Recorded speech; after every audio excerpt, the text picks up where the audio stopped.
Hello, everybody, and welcome to another episode of RSBAndB Updates Supplemental.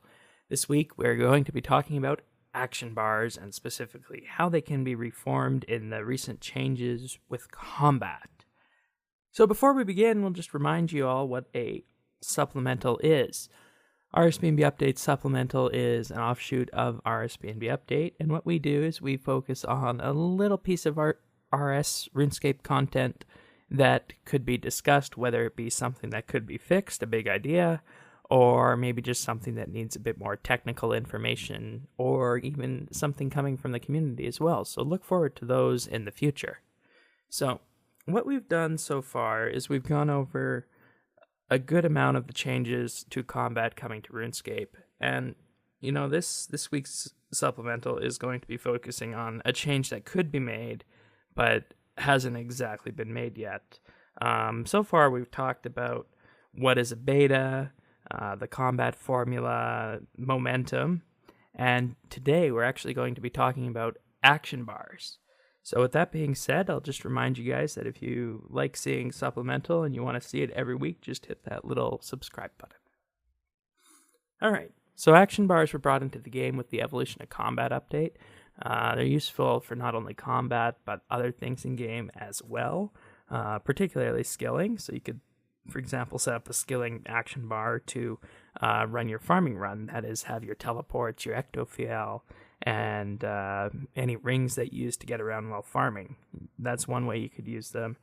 Another way you can use them is to quick drop ore when you're power mining. So let's say you're leveling up mining and you're somewhere in the range between 30 and 60, and you want to power mine iron, you just drop the iron ore onto your bar, press the button, and then they drop right away.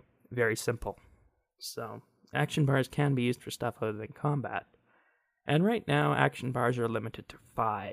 Now, when action bars were probably conceived, they were thought of as being a combat-only tool, and this was never revisited.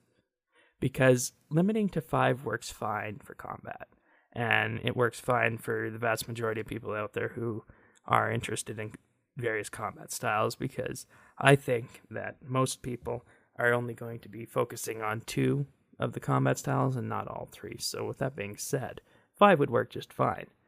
But 5 becomes severely limiting when action bar presets are needed for skilling and other things as well. And as it stands right now, in my personal game setup, I have 5 action bars.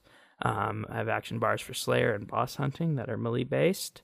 I also have action bars for ranged, one of them, and I have 2 action bars for magic, one for dual wielding and one for two-handed spell setups. Now, granted, we could store these elsewhere, like on the RSBAndB equipment calculator, and just swap them in when needed, but it's counterintuitive and doesn't provide for a good user experience. If you need to go to a fan site website and look up, what action bars you wanted or what abilities you wanted to run in these action bars, and do this every so often, it just does not feel right from an end user perspective. So, with that being said, any other MMO would not have 5 action bars. I would assume that 10 would be a normal amount to have, or maybe even more, depending on the scope of the game. But limiting it to 5, it could be useful depending on the type of combat that was in play. In that, I mean, if you're exercising some very precise tactical gameplay, which doesn't really exist at this point in RuneScape. There's been some theorizing that this might be the direction that the Evolution of Combat was going to head, but of course it did not. You can also swap action bars by pressing the little up arrows or using Shift plus number key by default. This works, but it takes time to swap in combat. And, in a high-stakes boss fight, you might not have time to swap an action bar and wait for the server to respond to give it to you. Adding more action bars would definitely alleviate the pressure on making sure that you don't need to keep them stored on a third-party service or on your computer, and allowing you to have more than one up at the same time would also be good for high-stakes boss fights, so that you don't need to switch every so often. At the end of the day, these are 2 things that could really, really be done to reform the action bar setup to make it more user-friendly and, give it a larger breadth of appeal to people who might just be experiencing the evolution of combat for the first time. Now, with that being said, action bars also forms another point in a 5-point plan to fix combat that I've been laying out over the past 3 weeks. The first one was talking about beta testing.